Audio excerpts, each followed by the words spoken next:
آقا فرماتے ہیں اللہ نے جہنم کی آگ کو 1000 سال تک بھڑکایا تو اس کا رنگ سرخ ہو گیا۔ یہ دنیا کی آگ جلتی ہے، روشنیاں بانٹتی ہے، وہ بھی جلی تو سرخ تھی، پھر بھڑکی تو اس کا رنگ سفید ہوا، اور پھر بھڑکایا گیا تو اس کا رنگ سیاہ ہوا۔ فرمایا جہنم کی آگ کا رنگ آج بھی سیاہ کا سیاہ ہے۔ اس آگ میں کسے ڈالا جائے گا؟ جس نے کسی کا 1 انچ دبایا ہوگا، وہ وہاں سے امانت کو اٹھائے گا، 70 سال جاتے لگیں گے، اور پلٹے گا 70 سال پھر لگیں گے۔ جب قریب آئے گا تو جی ہی جی میں خوش ہو جائے گا کہ اب میری جان چھوٹ جائے گی، لیکن وہ امانت پھر اس کے ہاتھ سے گرے گی، جہاں سے اٹھا کے لایا تھا وہیں جا کے وہ پھر گرے گی، تو یہ عذاب، یہ سزا اسے بار بار دی جائے گی۔ جس نے کسی کا 1 انچ بھی دبایا ہوگا۔ ہم یتیموں کا مال بھی کھا جاتے ہیں، ہم بیوہ سے بھی چھین لیتے ہیں، تو فرمایا سچی توبہ یہ ہے کہ کسی کا حق غصب کیا ہے واپس لوٹا دو، اور ایک نشانی توبہ کی یہ ہے کہ جس سے جھگڑا کیا ہے اس سے معذرت کر لو۔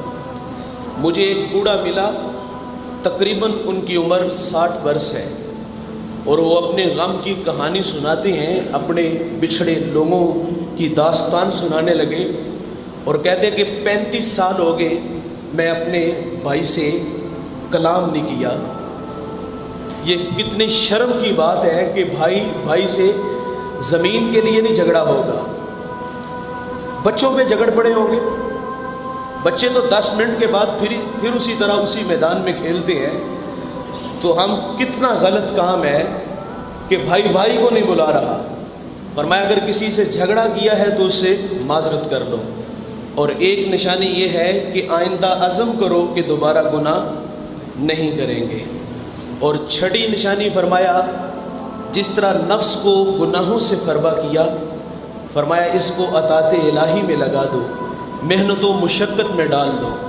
فرمایا جس میں یہ 6 چیزیں پائی جائیں گی اس کی سچی توبہ ہوگی۔ اور میرے نبی صلی اللہ علیہ وسلم ایک دن میں 100 مرتبہ توبہ کیا کرتے تھے۔ یہ خشیت الہی کا غلبہ تھا۔ اسی لیے اما عائشہ فرماتی ہیں کہ ایک دفعہ تیز ہوا چلی، حضور کبھی کمرے میں داخل ہوتے ہیں، کبھی باہر آ جاتے ہیں۔ فرماتی ہیں کہ میں نے یہ اضطراب دیکھا تو میں نے عرض کیا کہ یہ بے چینی کیسی؟ تو حضور فرماتے ہیں میں ڈرتا ہوں یہ ہوا کہیں قوم عاد والی نہ ہو۔ اس قدر خشیت الہی ہے۔ نظر تابع ہیں اور حضرت انس رضی اللہ تعالیٰ عنہ کی خدمت میں حاضر ہیں۔ تیز ہوائیں چل رہی تھی، سرخ آندیاں آ رہی تھی، تو نظر کہتے ہیں کہ انس یہ بتائیں کیا حضور کے زمانے میں بھی ایسی آندیاں آتی تھی؟ تو حضرت انس فرماتے ہیں خدا کی پناہ، حضور کے زمانے میں اگر تھوڑی سی تیز ہوا چلتی نا تو ہم تھوڑ کر کے مسجد میں چلے جاتے، اس خوف سے کہ کہیں قیامت نہ آ جائے۔ یہ ان کی کیفیت تھی، تھوڑی سی ہوا چلتی تو ان کے رخ مسجدوں کی طرف ہوتے تھے۔